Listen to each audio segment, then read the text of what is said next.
on est dans le roman à propos de l'Iran, on raconte Dracula. En réalité, le problème n'est pas... La chose intéressante n'est pas ce qu'on vient de dire, c'est tout ce qu'on cache.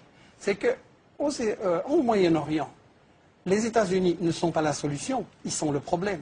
Qu'est-ce qu'ils ont fait en Iran, les États-Unis? Il y avait un Premier ministre qui a démocratiquement dit un jour, 1953, le pétrole, tout va dans les poches des multinationales, il faudrait quand même que ça profite un petit peu à mon peuple aussi. Qu'est-ce que les États-Unis ont fait? Coup d'État, renversé. C'était Mossadegh. Voilà, c'était Mossadegh, exactement. Et à la place, on a installé la dictature militaire du Shah d'Iran. La police politique, la SAVAK, a torturé, emprisonné, assassiné des dizaines de milliers de gens. Ça, c'est la démocratie des États-Unis en Iran.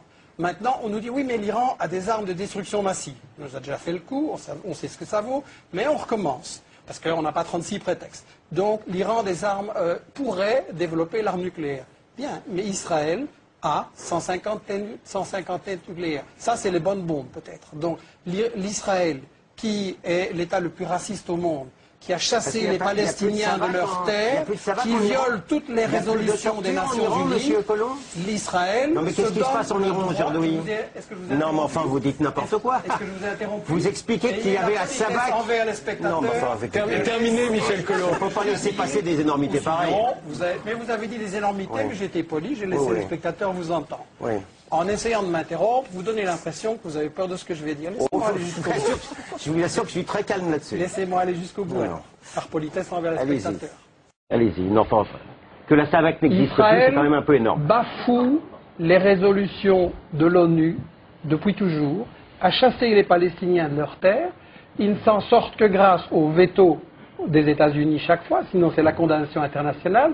Le problème ne va pas être résolu par les États-Unis et Israël, c'est eux le problème. On ne peut pas avoir une paix au Moyen-Orient tant qu'on a un État colonialiste qui place les Palestiniens dans des camps de concentration. Il n'y aura pas de paix sans la justice. C'est aussi simple que ça. Cancel. Oui, d'abord deux points sur ce qu'a écrit et dit M. Baird. Effectivement, je pense que les Américains seraient très intéressés par une alliance avec l'Iran pour le gaz naturel, pour le détroit d'Ormuz, bien sûr, parce que c'est un régime qui potentiellement serait stable. On est proche de la Russie et du Caucase, très bien, mais pas avec ce régime. Tout le problème en réalité, c'est pas tellement l'Iran, c'est pas la population iranienne, c'est évidemment pas la culture ou la civilisation perse, c'est ce régime, et je serais beaucoup plus précis, ce gouvernement en particulier, parce que le régime des Mollahs, à plusieurs reprises, et là-dessus je vous rejoins, a démontré un certain pragmatisme dans les années 80. Ils acceptaient, pendant la guerre contre l'Irak, très facilement les armes américaines qui passaient par Israël. Donc ils savent parfois être pragmatiques. Mais depuis le début des années 2000, il y a un raidissement qui, me semble-t-il, ne profiterait pas aux États-Unis s'ils s'alliaient aujourd'hui avec l'Iran. Et de toute façon, Téhéran ne le souhaiterait pas. C'est le premier point. Le deuxième point, ce régime-là continue d'adopter tout de même une politique expansionniste pan-chiite. Et on voit bien à quel point, dans la région, non seulement Israël, c'est vrai, mais aussi les États arabes sunnites, je pense à l'Arabie saoudite, mais je pense aussi à l'Égypte et à la Jordanie, font tout pour tenter de créer une espèce d'endiguement, comme on disait à l'époque de la guerre froide, contre l'Iran. Et l'Iran joue sur les minorités chiites qui existent dans chacun de ces pays, qui d'ailleurs sont assez souvent maltraités, ou en tout cas humiliés, pour essayer de casser le socle national de ces États-là. Donc je pense que dans l'état actuel du régime, et on verra bien ce qui se passera en juin prochain avec les élections en Iran, je pense que pour l'instant, en tout cas, c'est pas possible. Et puis, dernier point, je pense que les Américains sont effectivement en train de se retirer du Pakistan, puisque l'alliance aujourd'hui, pour Washington, dans cette région, c'est vraiment l'Inde. Enfin, on le voit bien, d'ailleurs, y compris d'ailleurs, avec un renforcement de la coopération nucléaire, y compris sur le plan militaire, ce qui d'ailleurs fâche beaucoup les Iraniens. Donc le Pakistan, entre guillemets, planche pourrie pour les Américains, ça c'est sûr, mais aujourd'hui, il se replie sur l'Inde. Et puis, il dispose toujours de la Turquie. Donc aujourd'hui, encore une fois, dans l'état actuel du régime, l'alliance avec l'Iran, je n'y crois pas. Et puis, alors, on est malheureusement souvent dans l'outrance dans les débats. Évidemment, je pense qu'on ne peut pas laisser passer ce que vient de dire monsieur. Il n'y a jamais eu au Proche-Orient de camps de concentration. Et là où les Palestiniens, malheureusement, et je suis premier à le déplorer, et je le dis et je l'ai écrit à plusieurs reprises, sont les plus maltraités et ont été les plus maltraités, c'est au Liban et c'est en Jordanie, notamment à l'époque de Septembre Noir. Donc qu'il y ait un très grave problème, je pense qu'on y reviendra tout à l'heure, que la souveraineté des Palestiniens doit être absolument reconnue et qu'elle arrive le plus vite possible, ça je suis le premier à le dire et à l'écrire, et encore récemment dans l'IB. Parler de camps de concentration, malheureusement, je pense qu'on est dans le... On reviendra sur le conflit israélo-palestinien. Robert Baird, vous vouliez répondre aux arguments de Frédéric Ancel, qui disait que de toute façon c'est pas possible tant qu'Ahmadinejad est là, et ensuite je donnerai la parole à Henri Laurence. Je voudrais dire d'abord, on doit une résolution du problème palestinien. Ça, c'est le problème le plus important pour avoir un État palestinien. Ça pour l'Iran, ça c'est un sujet très très important pour tous les Iraniens, pour Arménie, Niger, pour tout le monde. Donc on va y venir très vite alors au conflit israélo-palestinien, mais je voulais donner la parole à Henri Laurence. Je veux dire, le système politique de l'ensemble du Moyen-Orient est totalement malade et totalement déréglé. Et en effet, l'administration Bush sortante a été un facteur considérable du dérèglement. De ce fait, on devrait rentrer dans une certaine phase de réparation. Alors par rapport au livre de notre invité, je suis d'accord sur à peu près 80% des thèses et des idées. Je trouve simplement qu'il surestime un petit peu la puissance iranienne, voire même un certain expansionnisme iranien, comme a dit mon voisin. Je pense que la position iranienne est beaucoup plus défensive qu'offensive. L'Iran est un grand pays qui a été envahi 3 fois en un siècle par des armées étrangères, qui a perdu des centaines de milliers d'hommes dans ces 3 invasions successives. Elle a besoin de se construire des glacis de défense, des bases arrières. Et en fait, toutes les menaces qui sont échangées là dans le débat, c'est tout simplement la théorie de la dissuasion.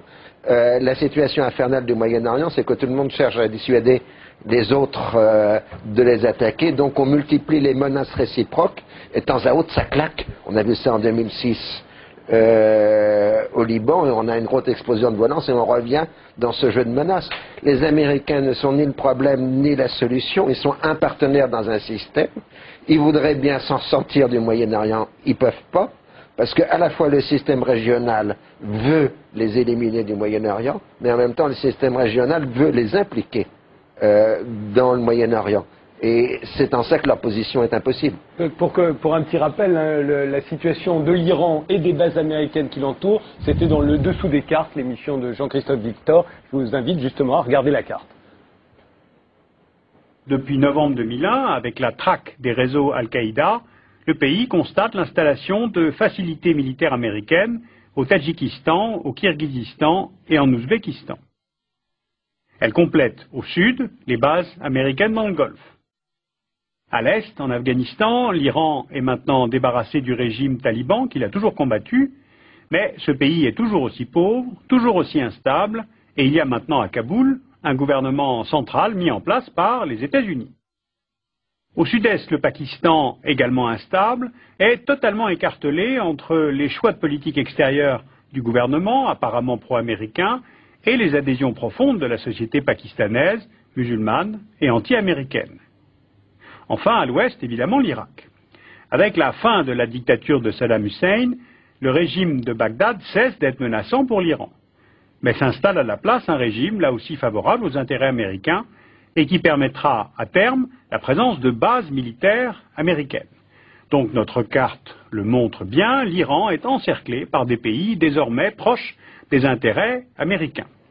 C'est ce quoi faisait allusion Henri Laurence sur l'aspect défensif des Iraniens. Vous vouliez réagir Oui, non, cette carte est très intéressante parce qu'il y a manifestement autour de l'Iran beaucoup de bases américaines. Hein, sur 12 États, 9 sont militairement alliés des États-Unis d'Amérique, mais dans la plupart des cas, dans la quasi-totalité des cas, ils ont été appelés. C'est-à-dire que ce ne sont pas les États-Unis qui viennent en imposant une base à Bahreïn ou au Koweït qu'ils ont d'ailleurs libéré de Saddam Hussein en 91. Autrement dit, on a bien là une volonté défensive de chacun des partenaires du Moyen-Orient dont parlait Henri Laurence, et pas seulement de l'Iran, mais effectivement je reconnais que l'Iran se sent, et probablement à juste titre, dans l'obligation d'être sur la défensive, mais encore une fois, il y a de la part de ce régime-là, et en particulier de cette équipe gouvernementale, une instrumentalisation de ce sentiment nécessairement défensif. Henri Laurence ? Mais de toute façon, au début des années 2000, il y a eu des ouvertures iraniennes auprès de l'administration Bush qui ont été rejetées vers 2001.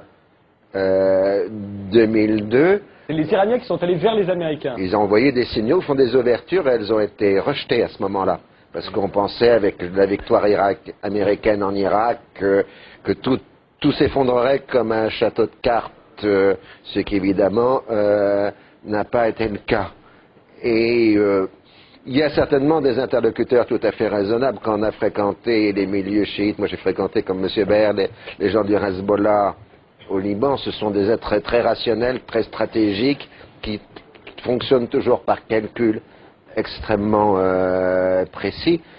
Si on peut faire une comparaison historique, le régime qu'on a en Iran, c'est un régime de type léniniste, qui a une conduite à la fois révolutionnaire et rationnelle de calcul de rapport de force. Et M. Behr a tout à fait raison aussi de dire, bon, ce qu'il appelle les takfiris, moi j'appellerais ça les djihadistes, sunnites sont des êtres complètement irrationnels qui tirent dans le tas sans réfléchir et sans réflexion stratégique, alors que chaque action iranienne, elle répond à un calcul.